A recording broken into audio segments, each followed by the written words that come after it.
최근 출간되는 책들을 살펴보니까 우리 인생을 가리켜서 소풍에 비유하는 책들이 눈에 많이 띄는 것 같았습니다. 예를 들면 소풍 나온 삶처럼, 또 인생은 소풍처럼, 소풍 같은 인생, 이런 제목의 책들을 찾아볼 수가 있었습니다. 이 책들 중에는 노래의 제목으로 사용되는 책들도 있었습니다.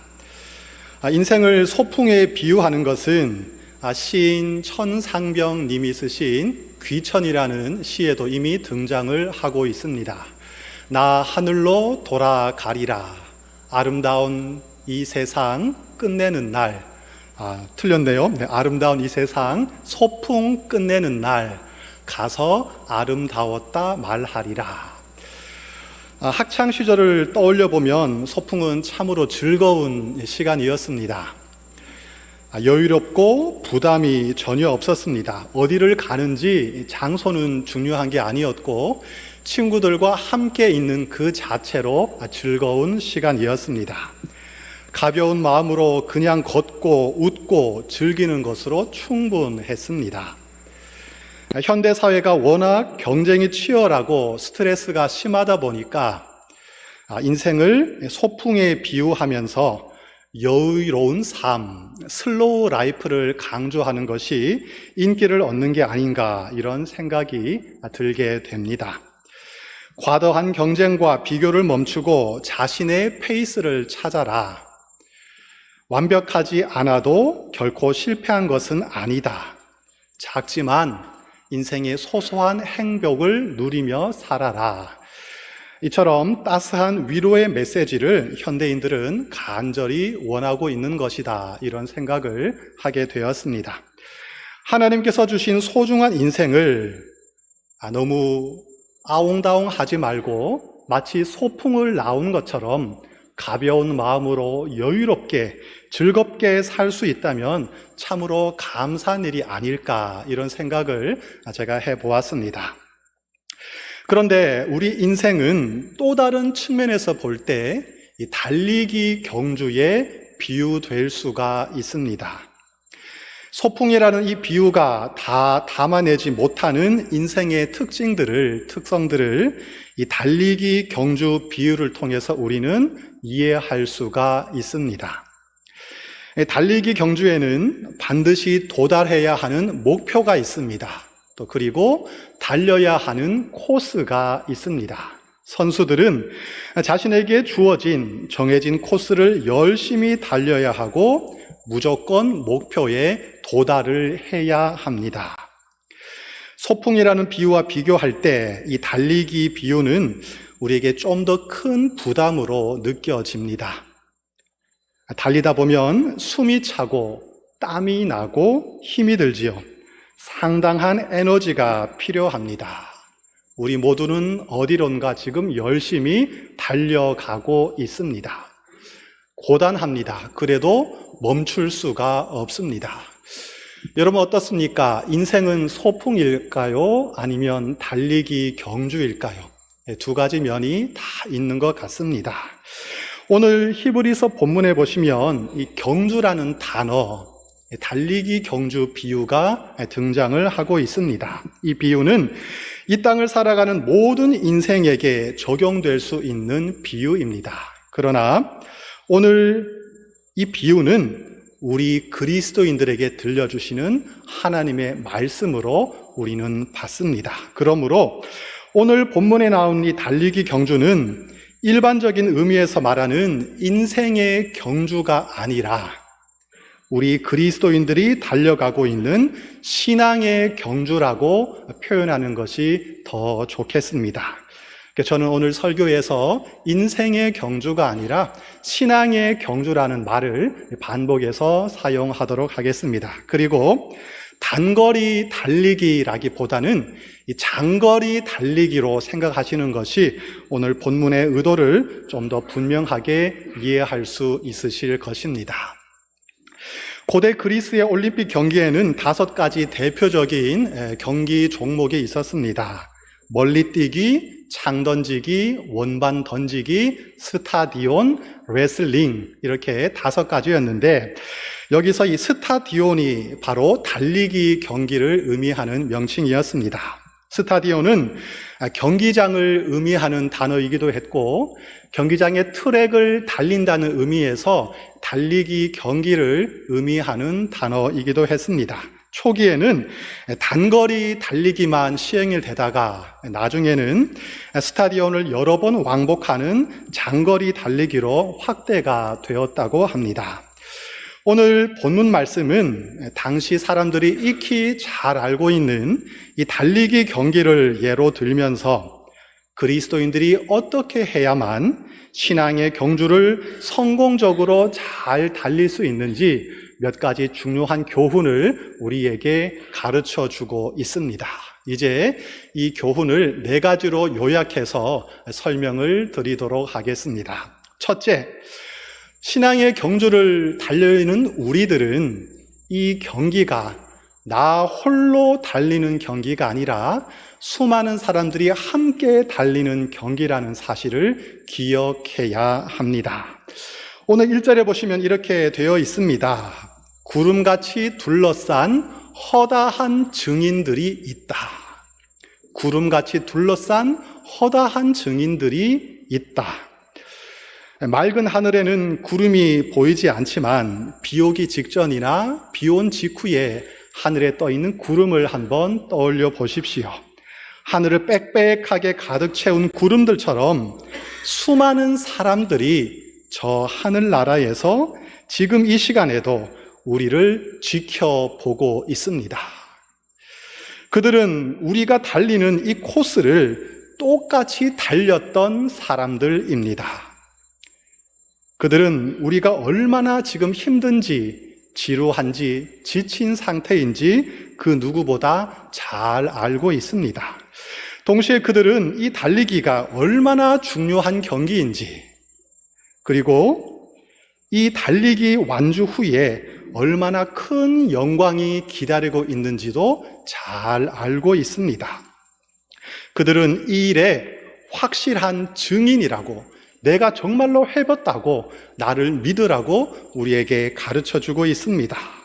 그들은 하늘나라에서 지금 우리를 보면서 이렇게 말을 하고 있을 것입니다. 여러분, 힘들지요? 고달프지요? 그만하고 싶지요? 우리도 그랬습니다. 그래도 포기하지 마세요. 여러분 할 수 있습니다. 다시 일어나십시오. 이렇게 수많은 증인들이 한 마음으로 열렬하게 우리를 응원하고 있습니다. 우리가 신앙생활을 하다 보면 외롭다는 생각이 들 때가 있습니다.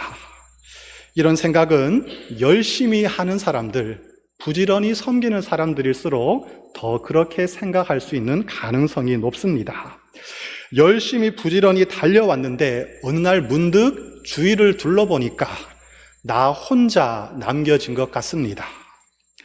나 지금 뭐 하는 거지 이거? 혼자서 괜히 바보 같은 짓을 하고 있는 거 아닌가 하는 생각이 들 때가 있습니다. 그런데 여러분, 절대로 그렇지가 않습니다. 낙담하고 지친 엘리야 선지자가 너무나도 힘들어서 하나님께 이렇게 하소연했지요. 하나님, 저 혼자만 남았습니다. 차라리 죽여주세요. 그렇게 하소연할 때 하나님께서는 그에게 이렇게 말씀하셨습니다. 아니다. 바알에게 무릎 꿇지 않은 7,000명을 내가 남겨두었다. 여러분, 기독교는 역사의 종교입니다. 무슨 말씀일까요? 오랜 시간 참으로 수많은 사람들이 함께 했다는 의미입니다. 유구한 전통과 유산이 있습니다. 수많은 성도들의 피와 땀과 희생으로 기독교는 지금 여기에 존재하고 있습니다.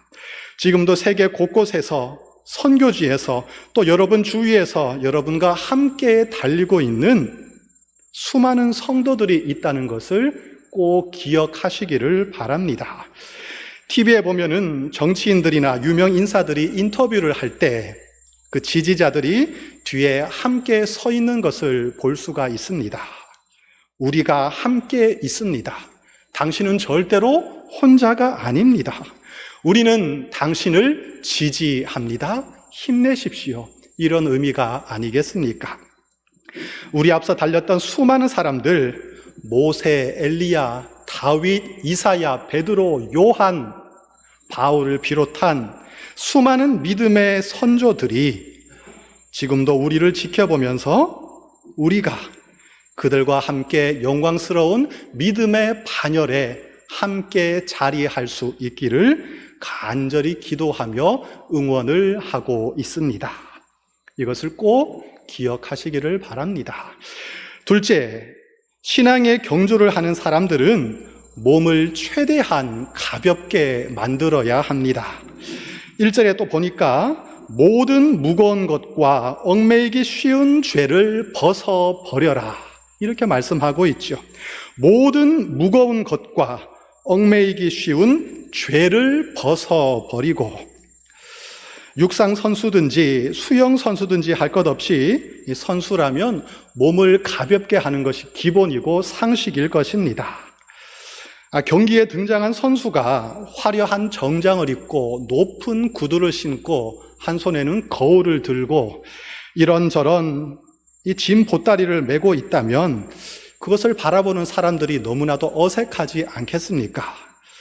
그 황당한 모습을 보고 관객들은 웃음을 짓고 말 것입니다. 저 사람은 지금 경기하러 온 것이 아니라 유튜브를 하러 왔구나, 인기를 얻으러 왔구나 하고 그 사람의 진위를 의심할 것입니다. 그런데 어쩌면 하나님 보시기에 제가, 또 어쩌면 여러분이 이런 모습을 하고 있을지도 모를 일입니다. 세상적인 사고 방식으로, 세상적인 가치관으로 잔뜩 치장을 하고 있고, 근심, 걱정, 염려, 불안, 집착, 사람들의 시선, 자기 비하, 비교 의식, 이런저런 짐 보따리를 둘러매고 달려가고 있을지도 모릅니다. 성경에는 죄를 뜻하는 단어가 여러 가지가 있습니다. 오늘 본문에 사용된 이 단어는 하마르티아라는 단어입니다. 하마르티아. 이 하마르티아는 목표를 빗나가다. 화살을 쏘면 그 화살이 목표에 정확하게 꽂혀야 하는데 관역을 빗나간다. 이것이 바로 하마르티아 죄입니다. 오늘 본문에 나오는 달리기 경주를 예로 들면 이 죄란 선수가 자신의 본분을 망각한 채 여기저기 한눈을 팔도록 방해하는 것입니다. 정신이 산만해지고 경기에 집중하지 못하면 결국 그는 목표에 도달하지 못하게 되는 것입니다. 또 다르게 표현하면 선수가 과식을 해서 체중 조절에 실패를 하고 게으름과 무절제로 자기 관리에 소홀한 것, 넓게 보면 이 모든 것들이 죄에 해당할 수가 있습니다. 죄가 반복되고 쌓여갈수록 경주는 힘들어지고 결국 목표에 도달하지 못할 가능성이 커지는 것입니다. 특별히 신앙의 경주를 달리는 우리 그리스도인들은 욕심을 부리지 않도록 주의해야 할 것입니다. 욕심이 잉태한 즉 죄를 낳고 죄가 장성한 즉 사망에 이르느니라. 사망을 낳느니라. 야고보서 말씀이죠. 욕심이란 필요 없는 것을 더 많이 소유하고 싶은 마음입니다. 지금도 충분한데, 이만하면 잘 살고 있는데 거기에 만족하지 못하고 멈추지 않는 것이 바로 욕심이지요. 사사키 후미오가 쓴 나는 단순하게 살기로 했다라는 제목의 책이 있습니다. 이 책은 미니멀 라이프를 소개하는 책인데요. 여러분 잘 알다시피 물질의 소유를 최소화하는 삶을 사는 것을 가리켜서 미니멀 라이프라고 그렇게 표현을 하고 있습니다. 우리가 문자적으로 미니멀 라이프를 꼭 살 필요는 없습니다. 그러나 이 책에 도움이 되는 내용들이 많이 있어서 제가 두 가지만 한번 소개를 해드리겠습니다. 책에서 저자는 이렇게 말을 하고 있습니다. 버릴 수 없다는 생각을 버려라. 사람들은 버릴 수 없다고 미리 단정하고 결론을 내리는 경향이 있습니다. 아마 이 중에도 많이 계실 것 같은데요. 나는 버릴 수 없어. 나는 못 버려. 나는 원래부터 못 버리는 사람이야. 근데 여러분, 이 저자에 따르면 내가 버릴 수 없다는 그 생각부터 먼저 버리라고 이렇게 말을 하고 있습니다. 그리고 저자는 영어로 표현해서 want와 need를 구별하라 이렇게 가르치고 있습니다. 다시 말하면 내가 지금 갖고 싶은 것 그리고 나에게 꼭 필요한 것 이 두 가지를 잘 구별한 다음에 내가 꼭 필요하지 않는 것은 과감하게 버리라. 그렇게 우리에게 권면을 하고 있습니다. 이러한 권면은 신앙의 경주를 달리고 있는 우리 신앙인들에게도 동일하게 적용할 수 있을 것 같습니다. 우리는 내가 버릴 수 있다는 그런 생각을 가져야 할 것입니다.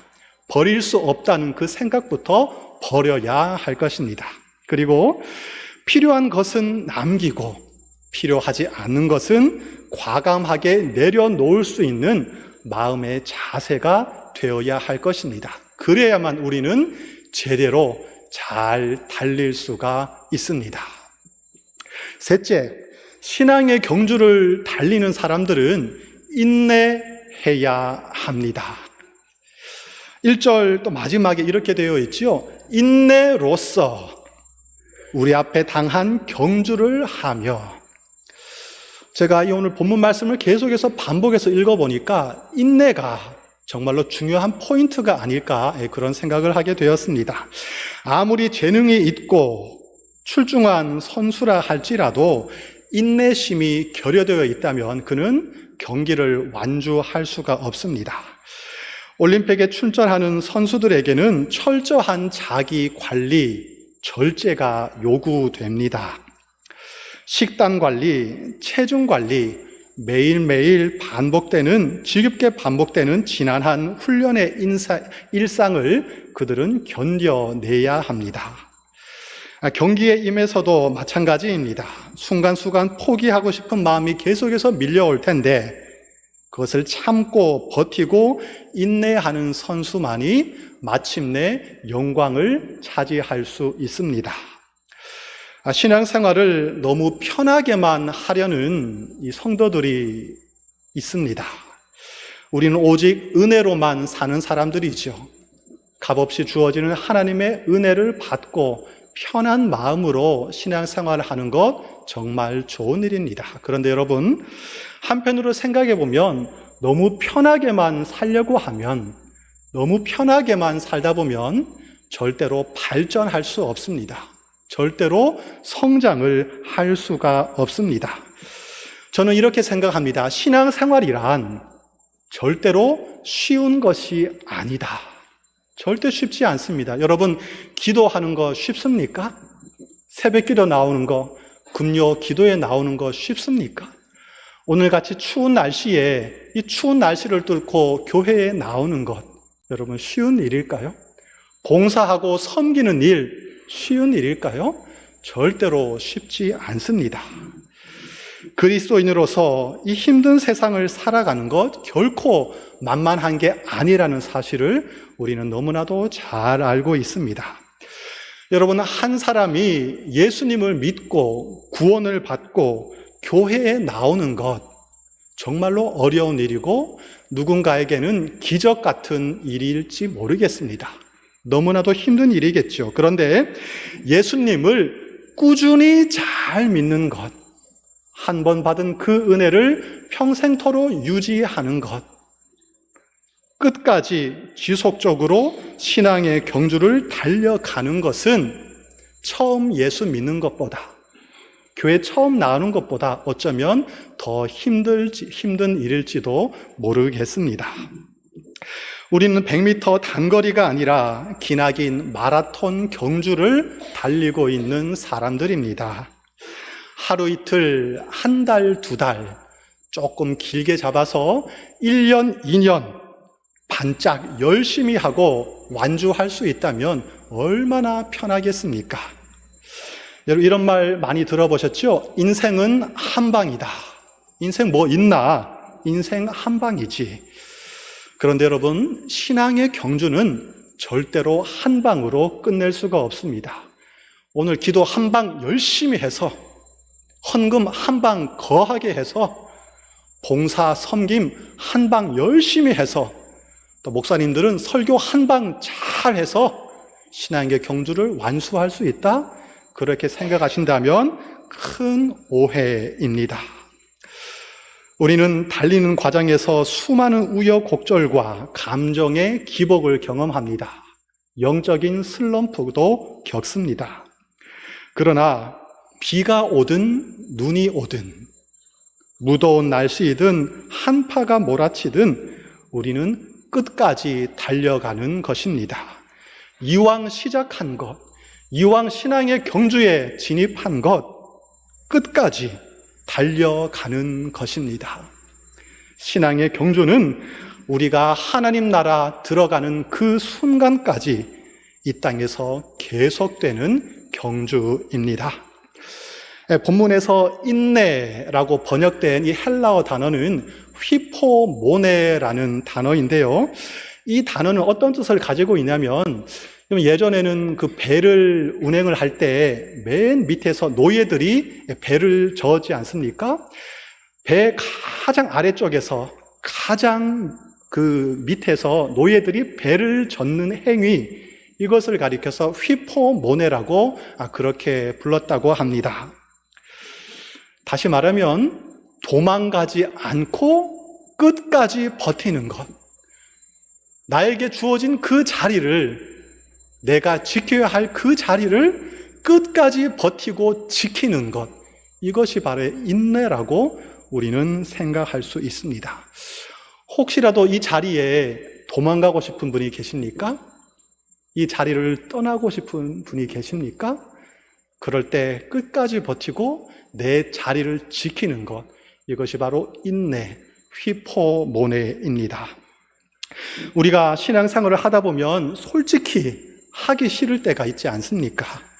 귀찮고 힘이 듭니다. 나 이제 못하겠다. 이 말하면 나 충분하다. 내년부터 나 찾지 마세요. 이렇게 말하는 분들이 종종 있을지도 모르겠습니다. 하지만 경기가 끝날 때까지 끝난 것이 아닙니다. 우리가 인생을 살 때 순간적으로 폭발하는 힘도 필요하고 스피드도 필요하고 민첩성도 필요하겠지만 신앙의 경주를 달리는 데는 무엇보다 지구력이 필요합니다. 이 지구력, 인내를 가지시는 여러분들 되시길 축복합니다. 넷째, 경주를 달리는 사람들, 신앙의 경주를 달리는 우리들은 예수님을 바라보아야 한다고, 예수를 바라보라고 우리에게 강력하게 촉구하고 있습니다. 히브리서 저자는 2절에서 이렇게 말씀하고 있죠. 믿음의 주요 온전하게 하시는 이인 예수를 바라보자. 제가 지금까지 말씀드린 이 세 가지 교훈들은 모두 이 네 번째 교훈과 직결되고 있습니다. 우리를 하늘에서 지켜보면서 우리를 응원하고 있는 구름같이 허다한 증인들은 모두 예수님의 증인들입니다. 그들은 모두 예수님을 바라보며 신앙의 경주를 달렸습니다. 모든 무거운 것과 얽매이기 쉬운 죄를 벗어버리는 그 방법도 우리가 예수님을 바라볼 때에 가능한 일입니다.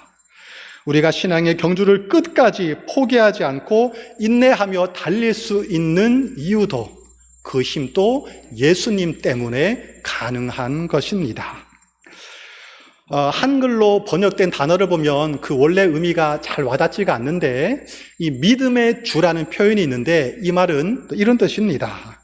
우리의 믿음을 시작하게 하신 분, 믿음의 창시자, 이런 뜻이 있습니다. 그리고 온전하게 하시는 이 말씀은 믿음의 완성자 또는 우리의 믿음을 완전하게 하시는 분, 이런 의미가 거기에 들어 있습니다.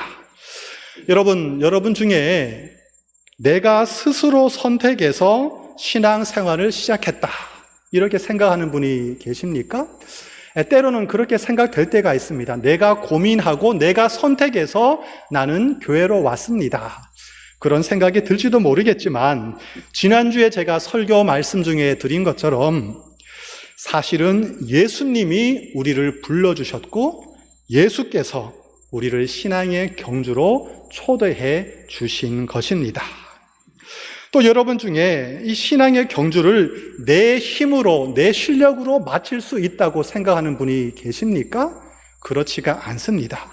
예수님이 도와주지 않으신다면 아마 우리는 지금 당장이라도 포기하고 낙심하고 말 것입니다. 우리가 달리는 신앙의 경주는 오직 예수님에 의해서 시작이 되었고 예수님에 의해서 완주할 수 있는 경기입니다. 시작도 예수님이시고 마지막도 예수님이십니다. 그러므로 예수님을 바라보지 않고서는 절대로 이 신앙의 경주를 제대로 달릴 수가 없습니다. 오늘 설교 제목이 예수를 바라보자, 이렇죠? 다른 것은 다 잊어먹으셔도 오늘 집에 돌아가실 때 예수를 바라보자, 이 단어만큼은 꼭 기억하시기를 부탁드립니다. 여기서 바라보자라는 이 단어가 있는데 이것은 영어로 보면은 시선을 고정시키다, 또 이런 뜻이 거기에 들어 있습니다. 그냥 멍 때리면서 대충 바라보는 것이 아니라 어떤 그 목표를 향하여 집중한다, 응시한다, 이런 뜻이 거기에 내포되어 있습니다.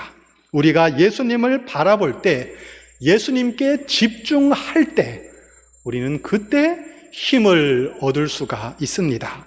바꾸어 말하면 환경을 바라보고 여러분이 처한 상황을 바라볼 때, 나 자신을 바라볼 때, 옆에 있는 성도들, 가족들을 바라보면 힘이 빠집니다.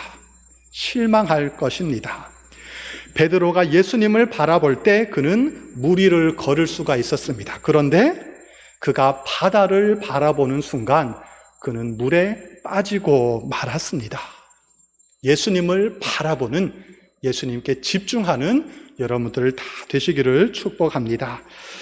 예수를 바라보자는 이 권면 속에는 또 다른 의미가 들어 있습니다.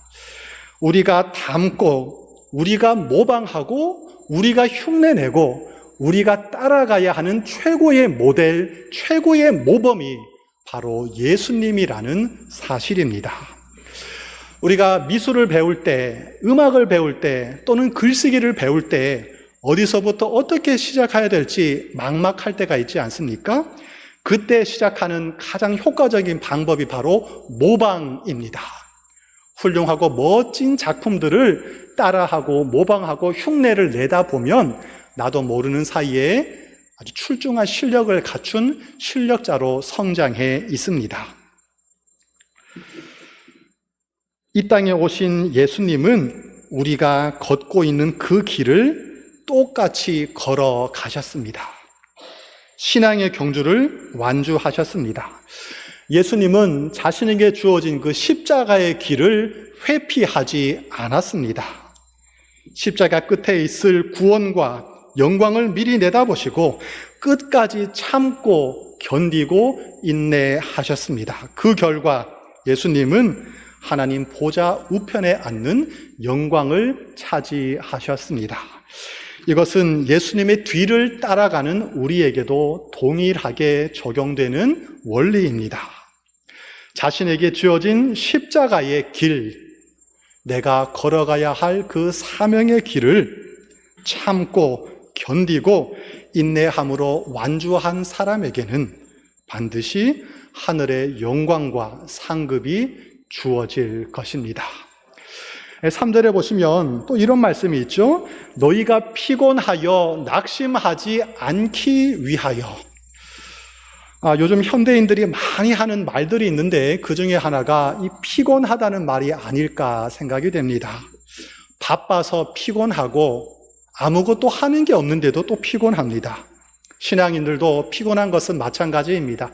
참으로 아이러니하게도 주님의 일을 하면서도 피곤하고, 말씀을 들으면서도 피곤하고, 말씀을 전하면서도 피곤하고, 기도하면서도 피곤한 것이 우리의 현실입니다. 낙심되고 영적으로 피로감이 쌓여가고 있습니다. 여기서 벗어날 수 있는 길은 오늘 본문에 따르면 예수를 바라보는 것, 예수를 생각하는 것, 이것밖에 없습니다. 여러분, 복잡하고 헷갈릴 때, 잘 모를 때는 가장 기본으로 돌아가는 것, 원칙으로 돌아가는 것이 가장 효과적인 방법입니다. 예수님께서 이 땅을 사실 때 어떻게 살아가셨는가?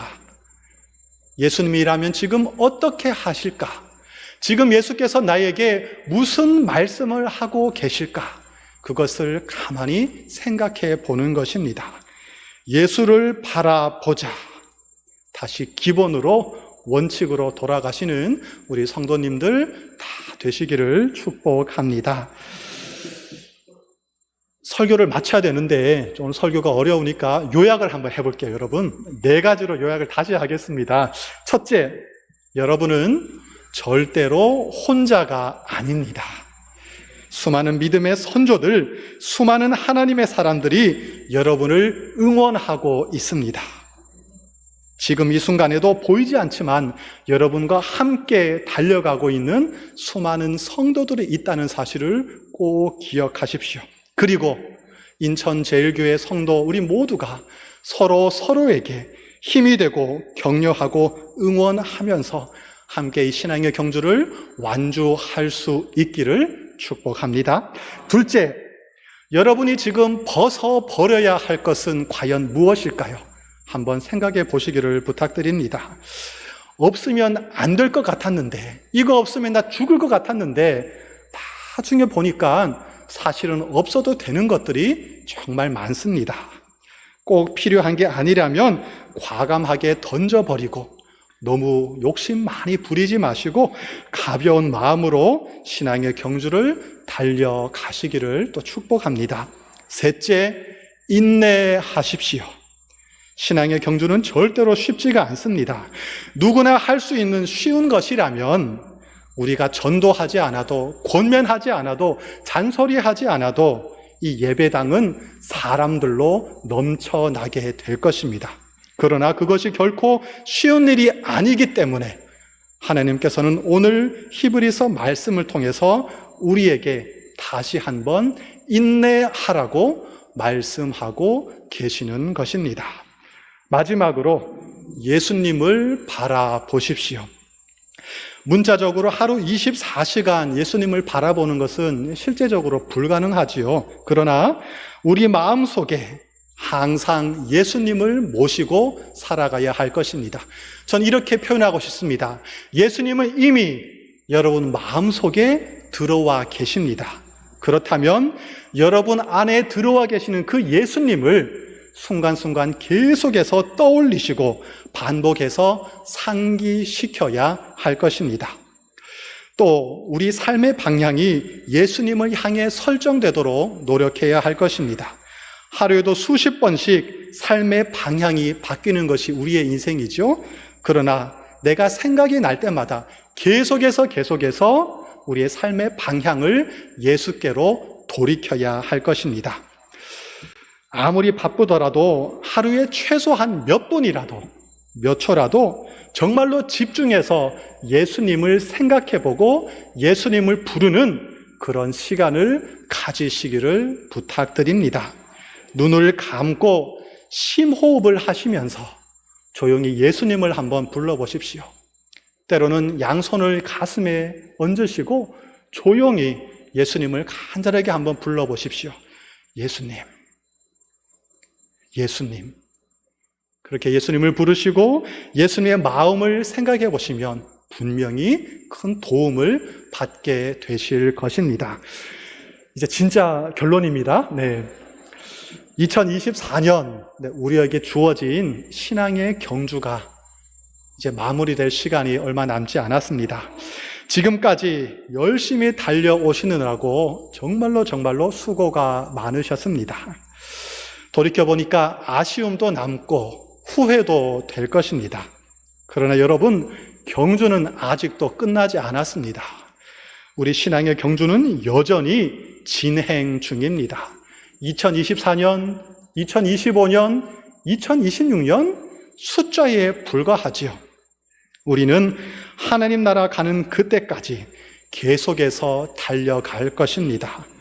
결승선 앞에서, 그 결승선 끝에서 우리를 기다리고 계시는 그 예수님을 바라보면서 끝까지 신앙의 경주를 기쁜 마음으로 달려가시기를 다시 한번 축복합니다. 우리 기도하겠습니다. 하나님 아버지, 우리를 신앙의 경주로 불러주시고 영광스러운 천국을 향해 달려갈 수 있도록 날마다 은혜를 베풀어 주시니 감사합니다. 그러나 우리는 연약하고 어리석은 인간인지라 내가 왜 이 경주를 달려야 하느냐고 불평하며 푸념할 때가 있음을 주님께 고백합니다. 하나님, 낙심하고 피곤한 우리에게 다시 한번 회복의 은혜를 내리워 주시옵소서. 모든 무거운 것과 죄를 벗어버리고 맑은 영혼으로 달려갈 수 있도록 도와주시옵소서. 귀찮고 지겹고 힘든 일이라 할지라도 내가 정말로 해야 하는 일이라면 끝까지 버티면서 인내할 수 있도록 도와주시옵소서. 믿음의 주여 온전케 하시는 이인 예수님을 바라보며 기쁘고 감사한 마음으로 계속해서 신앙의 경주를 달려가는 우리 모두가 되게 하여 주시옵소서. 예수님의 이름으로 기도하옵나이다. 아멘.